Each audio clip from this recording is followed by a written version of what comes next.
They were born minutes apart, made billions together, and now died on the same day. But what happened at their funeral didn't just stun the elite crowd in attendance. It shattered everything we thought we knew about life after death. Two pristine white caskets gleamed under gray skies. Reporters, celebrities, and boardroom giants stood in silence. America's most mysterious billionaire twins, Aiden and Atlas Caldwell, were being laid to rest. The funeral, held at the historic Blackridge Chapel, was supposed to be private, tasteful, final. But fate had other plans. As the priest lifted his hand to speak, a fragile voice pierced the quiet. "He's moving," said Ellie, their 6-year-old niece. She pointed at one of the coffins. The crowd froze. A soft knock echoed from inside Aiden's casket. Gasps, screams, phones dropping. The chill in the air wasn't just the wind. Some attendees backed away. Others rushed forward. The twins' parents, Marla and Charles Caldwell, collapsed in disbelief. Security moved in. The lid was unsealed. Inside, Aiden's fingers twitched. His eyes fluttered open. Cameras exploded. Panic erupted. Paramedics shoved through the crowd. But what they found inside was not life. It was something else. Backstory blur. The Caldwell twins weren't just financial prodigies. They were enigmas. Known for their brilliant AI empire and reclusive habits, they owned estates all over the world but were almost never seen apart. Aiden the thinker, Atlas the charm. Together they were unstoppable. Yet for all their money, no one knew about the Watcher Clause, a legal line buried in their will. If either twin dies unnaturally, delay burial. If both pass within 24 hours, open the vault. What vault? What did they know that no one else did? Later that night, the priest returned to the chapel alone, trying to make sense of what happened. He went to the altar, kneeled to pray, and noticed something. On the wall behind him, where there once was plain stone, now stood a new carving. Fresh, deep, as if burned in. Two figures, identical, standing beneath a tree. And behind them, a third figure. Tall, faceless, arms unnaturally long. And beneath it, words etched in Latin. Quod copit, finiter in umbra. What began shall end in the shadow. As thunder rolled above the Caldwell estate that night, a motion sensor tripped in the family crypt. Security watched the camera feed, and froze. Atlas's casket was empty. Atlas Caldwell's body vanished. His casket, empty. No signs of tampering, no tracks. The security footage? Corrupted. But deep beneath their mansion, something even more terrifying was waiting, because the twins had been preparing for this moment their entire lives. Security stormed the Caldwell crypt just after midnight.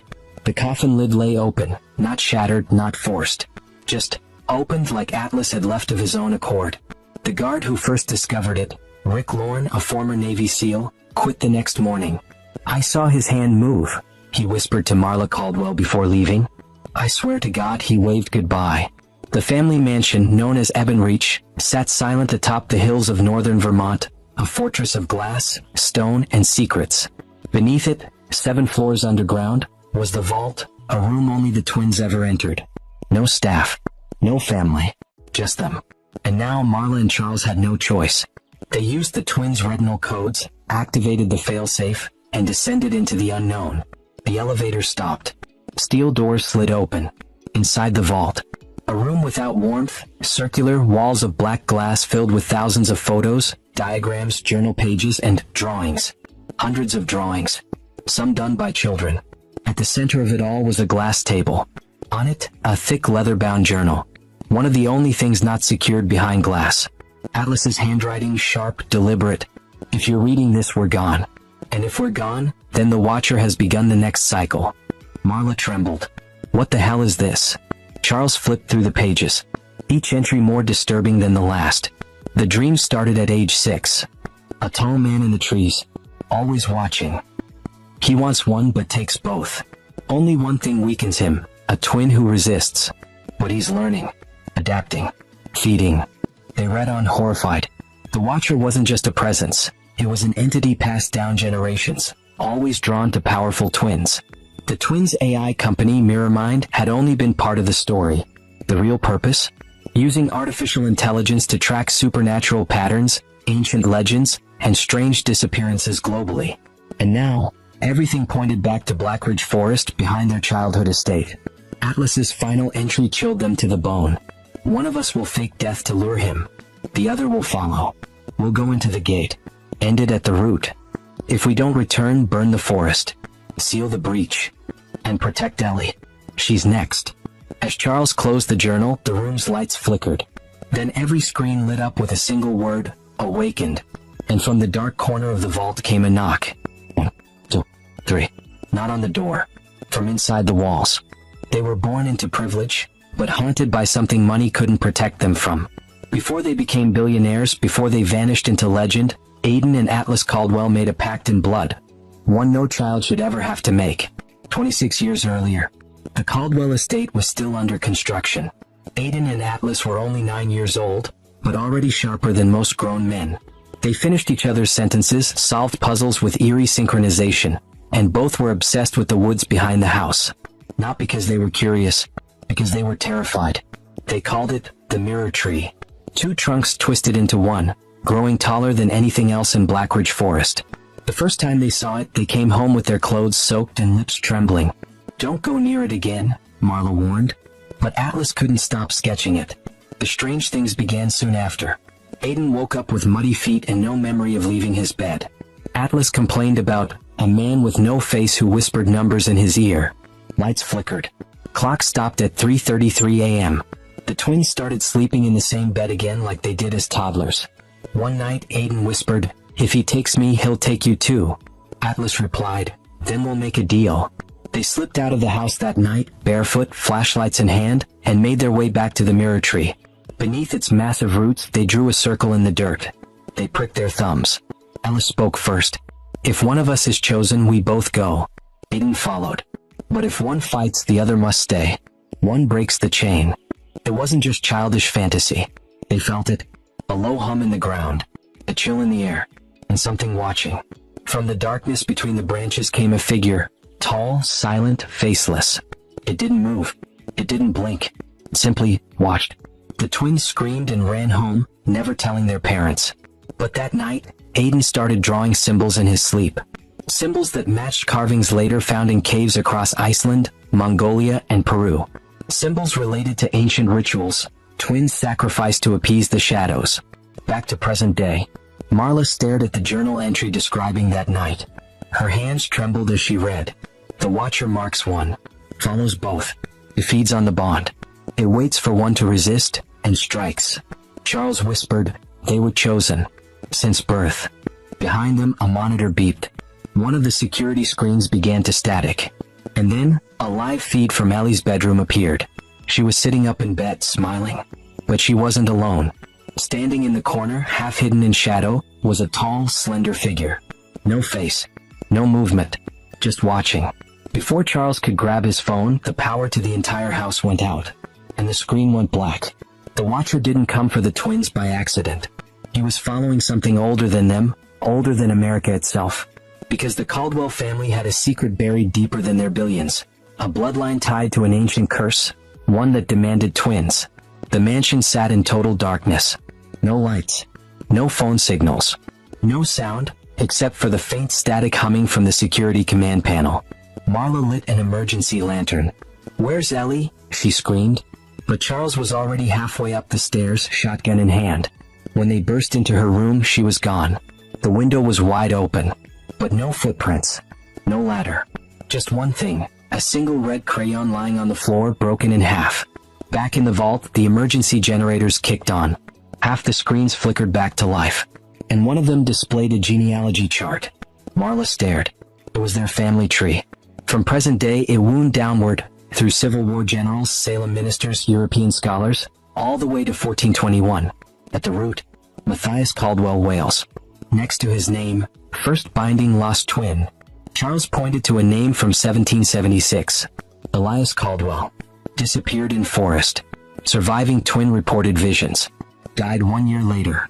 Another, Edward Caldwell, 1893. Took own life. Said he was being followed. Twin died same night. Dozens of twin pairings across centuries. Always ending in tragedy. Always with one phrase repeated again and again in handwritten margins. Watcher reborn. Every second generation. Twins are the vessel. It was hereditary. Marla stumbled back, heart racing. This wasn't about them. It was about us. We passed it down. Charles opened the journal's hidden compartment. Inside was a sealed envelope. The twins had labeled it, "In case we fail." Inside were coordinates. A place deep in the Blackridge forest, marked with 2 words, "The Threshold," and a note in Atlas's handwriting. "You can still save her, but one of you won't return." That night, a retired historian named Dr. Ronan Ellis, who had worked for the Caldwell Foundation decades earlier, showed up at their gates. He'd seen the headlines, the funeral, the knock, the disappearance. "I warned Atlas when he was 12, he said grimly. "Your bloodline is cursed. The Watcher doesn't want to kill. He wants to cross over. But he can't unless a twin walks through willingly." Marla asked, trembling, "Then what happens?" Dr. Ellis looked at her with dead seriousness. "Then the world changes, and not for the better." At that exact moment, in the middle of the woods, a beam of light exploded silently into the sky, pure white, but flickering with pulses of red like a heartbeat. Marla fell to her knees. Charles whispered, "They found the threshold." They thought Ellie was a child. Innocent. Powerless. But the Watcher knew better. Because Ellie wasn't just another Caldwell, she was the last twin of the line, and the final key to everything. Ellie's feet barely made a sound as she walked through the forest. She wasn't scared. She should have been. The trees were unnatural, too tall, too twisted, moving slightly though there was no wind. But Ellie walked with purpose, guided by a voice only she could hear. "Almost there," it whispered. "Just a little further." She followed the path Aiden once drew in his journal. The trail no one else could see. And then she saw it. The threshold. 2 colossal trees, their trunks entwined like lovers frozen in time. At their roots, a pulsing crack in the ground glowed faint red, like the heartbeat of the earth. She stepped closer. Inside the glowing crack, shapes moved. Shadows. Faces. And then one face, familiar. "Isla?" Ellie whispered. Her aunt stood just beyond the breach, looking the same as she did in the drawings. Gentle, glowing eyes full of sadness. "You shouldn't be here," Isla said. "He'll make you choose." Ellie tilted her head. "But you showed me the path. I wanted to protect you. But now he knows you're ready." The ground trembled. From the trees behind her came a sound like bones cracking, branches breaking, and then silence. The Watcher emerged. Towering, faceless, limbs bending at wrong angles, grinning without a mouth. He didn't speak. He didn't have to. Inside Ellie's mind, his voice slid like oil. "One goes in. One comes out. Just like always." She stepped back. "I'm not a twin." But then a voice behind her corrected gently. "Yes, you are." She turned. Aiden Caldwell stood at the edge of the trees, pale but smiling. "I knew you'd find it," he said. "But how? You weren't supposed to be part of this. But the blood knows. The line bends, not breaks." He stepped forward and knelt beside her. "You were my mirror, Ellie. Born the same hour as me. We never told the world. We never told you. But the Watcher knew." Ellie's lips parted. It made sense now. The connection. The dreams. The drawings. She was a twin. Her small hands curled into fists. "So what now? He wants me?" Aiden nodded. "He wants both of us." The Watcher loomed closer, arms spreading. And suddenly a trapdoor opened in the earth. The same wooden black door described in the journal.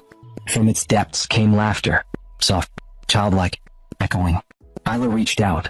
"Don't let him choose. We choose." Ellie stepped toward the edge of the trapdoor. Then she looked at Aiden and said calmly, "Let's end this. Together." Behind her, the Watcher opened its arms. And the trees began to scream. "You've heard of heaven and hell. But this place was something else entirely." When Ellie and Aiden crossed the threshold, they didn't just enter another world. They entered the Watcher's mind. The moment Ellie and Aiden stepped through the trapdoor, time broke. There was no falling, just sudden silence. Like the world above had been muted. Then, a flash of light and they were standing side by side. In a forest that felt almost like their own, but wrong. The sky above them was a bruised violet full of cracks. The trees pulsed with color, bleeding red and black. The ground shimmered like glass over water. Echoes whispered through the air, but they weren't in any language Ellie knew. "This isn't a place," Aiden whispered. "It's a memory." "Whose?" she asked. He looked at her. "The Watchers." They moved cautiously and the world shifted around them. Trees rearranged. Paths curled back on themselves. Time sped up, slowed down. They saw flashes. A woman in ancient robes holding 2 babies crying. A medieval village burning as 2 children ran through the smoke. A boy standing alone in a field, screaming as shadows tore something from his side. Each scene ended the same way. The Watcher appearing, reaching out. "It's like he's always been part of us," Ellie whispered. "Like he feeds on pain, on separation." Aiden nodded grimly. "Twins are balance. Two hearts, one soul. That unity, he can't create it. He can only corrupt it." Suddenly the forest parted. They reached a lake of black glass, perfectly still. In the center, a small island. And on it, Atlas. Not a vision. Not a memory. He was sitting, knees pulled to chest, eyes wide, murmuring the same word over and over. "Don't look at him. Don't look at him. Don't look at him." Ellie moved to step forward, but Aiden stopped her. "Look at the reflection," he said. In the lake's glassy surface, Atlas wasn't alone. Next to him stood the Watcher. But instead of being tall and monstrous, it looked exactly like Aiden. Ellie gasped. "He copies us," she whispered. "That's how he gets through. He wears us like masks." Aiden's voice cracked, and Atlas looked. They raced to the island. As they reached it, Atlas looked up at Aiden, but didn't recognize him. "You're not real," he whispered. "I am. I'm here." "No, he's here too. He talks like you, smiles like you, but he's not you." Then Atlas reached for something beside him, a mirror, cracked and bleeding light. "This is the way out," he whispered. "But it comes at a cost." Before they could ask what he meant, a second Aiden stepped out of the trees across the lake. Identical. Come. Smiling. Finally, it said, voice thick like tar, "You brought the key." And its eyes began to glow red. There were now two Aidens. Same face. Same voice. Same memories. But only one was real. And the other? The Watcher's final mask. Ellie had minutes to decide, because choosing wrong wouldn't just doom her, it would unleash him forever. The air around them warped like heat on pavement. On the island stood Ellie, Aiden, and the broken shell of Atlas. Across the black glass lake stood another Aiden, identical in every way. His voice, his smirk, even the way he tilted his head. "Ellie," the second Aiden said calmly, "you followed the light. Just like I told you." Her breath caught. Both Aidens knew things only the real Aiden would know. Atlas crawled back, hands over his ears. "Don't trust the smile. That's how he gets inside." Ellie turned to the Aiden beside her. "Say something only I would know." He nodded, crouched to her level. "When we were at the cabin in Vermont and you couldn't sleep, I gave you Mom's silver locket and told you it could trap dreams. You said it made you feel safe. You wore it every day until it broke," Ellie whispered. "And you said, even broken things can protect." Aiden nodded. Then the other Aiden across the lake said the exact same line, same tone. "Even broken things can protect." Ellie's heart raced. "Don't listen," Atlas croaked. "He takes what you love. He steals it. He wants your trust, not your fear." Suddenly, both Aidens walked forward, one from the island, the other across the lake. The surface of the water didn't ripple beneath the second Aiden's feet. He wasn't walking on water. He was walking on memory. And memory isn't real. That was the clue. Ellie whispered, "He's made of what we remember." The false Aiden grinned wider, unnatural. His eyes darkened. His voice cracked like thunder. "You love him, so I will wear him. You will follow." The water exploded upward like shards of glass as the false Aiden lunged forward. The real Aiden grabbed Ellie and shoved her behind him. Aiden and the Watcher crashed together, twin against twin, blurring as they fought. Every time the Watcher hit him, the forest screamed. Then suddenly Atlas stood, clutching the mirror, the cracked one. "It's not a way out," he said. "It's a cage." And he slammed it on the ground, shattering the final piece. A black hole ripped open beneath them, pulling both Aidens in. Ellie screamed, and oh. But the real Aiden grabbed her hand mid-fall and whispered, "Choose the light. Follow me." Then they vanished, swallowed whole. When Ellie opened her eyes, she was somewhere new. Not forest. Not lake. A glass room filled with mirrors, and only one reflection staring back at her. But it wasn't her own. Imagine being trapped in a place where every version of you looks back, but only one wants you to survive. Ellie thought the battle was physical. But in the mirror room, she'd learned the truth. The Watcher doesn't kill you. He convinces you to destroy yourself. The mirrors went on forever. Hundreds, thousands, maybe millions, endless reflections stacked on glass floors and ceilings, each shimmering under soft white light. But it wasn't peaceful. It was a trap. Ellie turned slowly, trying to find an exit. But every movement she made was echoed by too many Ellies, too many versions, and not all of them mimicked her back. One blinked when she didn't. One smiled too long. One tilted her head like the Watcher used to. This is the place he creates copies, Aiden had told her before the fall. Not bodies, beliefs. Suddenly the air went still. One mirror shattered. From behind it stepped herself. Same clothes, same freckles. But the eyes, black, bottomless, just like the Watcher. He doesn't need to become you, the reflection whispered. He just needs you to doubt yourself. And then you hand him the key. Ellie backed up. You're not me. But I could be, it replied. That's all he needs. One small crack. Another mirror shattered. Then another. And more versions of Ellie stepped forward, crying, screaming, laughing manically. One dropped to her knees and begged, let him in, it hurts less. Another shouted, you'll lose everyone anyway. Why fight it? Ellie fell to the ground, clutching her ears. Stop. You're not real. But then one mirror lit up bright gold. Inside it, Aiden. He stood in a quiet forest, the real one, the one from home. Ellie, he said, you have to choose which voice is yours. That's the only way out. Don't believe the noise. Believe the bond. Ellie breathed in. The other voices grew louder. Her dark reflection screamed, he left you. Another shouted, your family's cursed. Your ending was written long ago. The room shook. The mirrors cracked. Ellie closed her eyes, then reached into her pocket and pulled out the broken locket, her mother's. She opened it. Inside was a tiny picture of her and Aiden from the Vermont cabin. Her voice shook, but she stood. You don't win by taking me, she whispered. You lose when I remember who I am. She walked to the brightest mirror, the one with Aiden, and stepped through it. On the other side, Ellie gasped. She was back in the real forest, but she wasn't alone.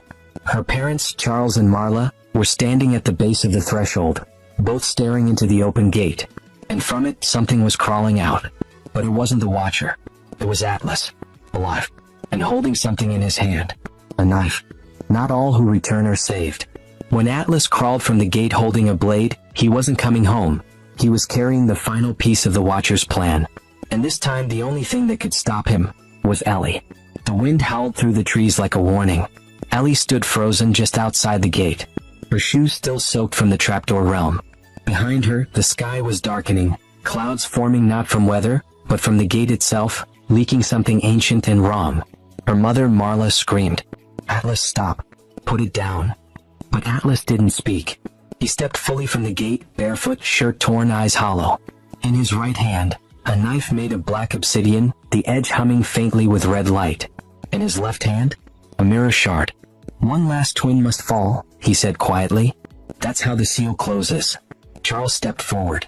You're confused. You've been manipulated. We can help you. Atlas raised the knife. No, I see clearly now.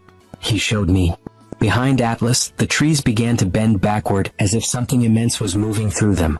Ellie felt her legs tremble. The Watcher's not done, she whispered. He's using Atlas. This is the endgame. She remembered the journal, the line Atlas had written weeks before he died. If we both go, it ends. But if one comes back, the door remains open. And now the door at the gate was wide open. Atlas turned toward Ellie. You survived, he said. Good. Now you get to choose. He tossed the mirror shard at her feet. In the Watcher's world, reflection is choice. Kill me, or become me. Ellie bent down slowly, picked up the shard. It shimmered strangely in her hand, like it recognized her. Aiden appeared behind her.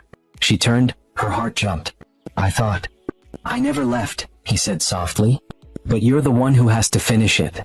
The ground trembled. The sky cracked. Atlas stepped forward, knife raised.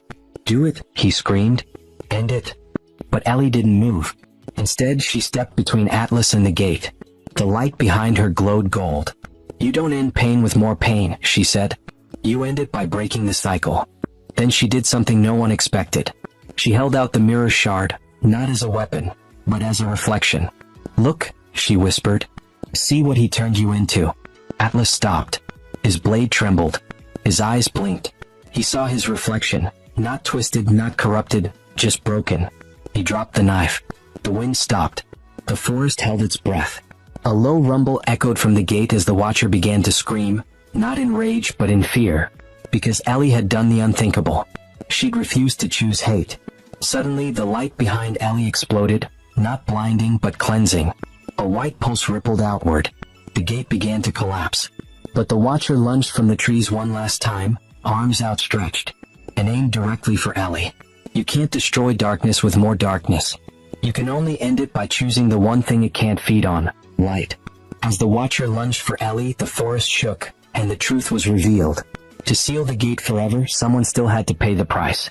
The Watcher lunged, limbs like razors, eyes like fire, mouth wide open with no end. But Ellie didn't run. She closed her eyes. The mirror shard in her hand glowed with blinding gold. Just before the creature touched her, Aiden stepped in front of her, arms wide. The Watcher froze mid-strike, his own form flickering, unraveling. What? Because Aiden wasn't afraid. He wasn't fighting anymore. He had surrendered not to the Watcher, but to love. "Take me if you must," he said. "But you'll never have her." That moment cracked something in the Watcher. It screeched, not like a beast, but like a child screaming in heartbreak. The sky above shattered like glass. Trees fell. The gate collapsed inward. But it wasn't over yet. The light flared again. Atlas stepped beside Ellie, tears streaking down his dirty face. "He showed me everything," he said. "All the past lives. All the suffering. We fed him by hating. By choosing ourselves." He held up the obsidian knife, now dull, harmless. "But if we choose each other..." Ellie nodded. She turned to Aiden. "Let's do it. All three of us." The siblings stepped forward, toward the crumbling gate. A storm of wind and whispers circled them. The Watcher lashed out in panic, arms stretching miles across the air. But it couldn't touch them anymore. "We're not afraid," Ellie whispered. Then the three of them joined hands, a triangle of blood, pain, love, and truth, and stepped through the gate, together. Above ground, Marla and Charles fell to their knees as the entire forest erupted in golden light. No noise, no fire, just peace, then silence. When the light faded, the gate was gone. The trees stood taller. The air smelled sweeter. The nightmare had passed. 1 year later, Ellie sat beneath the tree planted in Aiden and Atlas's memory, sketching with colored pencils. She wasn't alone. Children played nearby. Birds chirped. Marla read a book on the porch. Charles grilled burgers for the neighbors. The Caldwell estate wasn't a fortress anymore. It was a home. Ellie placed the drawing on the ground. It showed three figures, Aiden, Atlas, and Ellie, standing under a golden tree. The Watcher's silhouette in the distance, fading away. She smiled. "Goodbye," she whispered. "And thank you." A breeze picked up. The tree above her shimmered, just for a second, as if someone had heard. The forest, come, and etched into the trunk of the tree where the threshold once stood. Some bonds are stronger than fear, and some endings are only beginnings.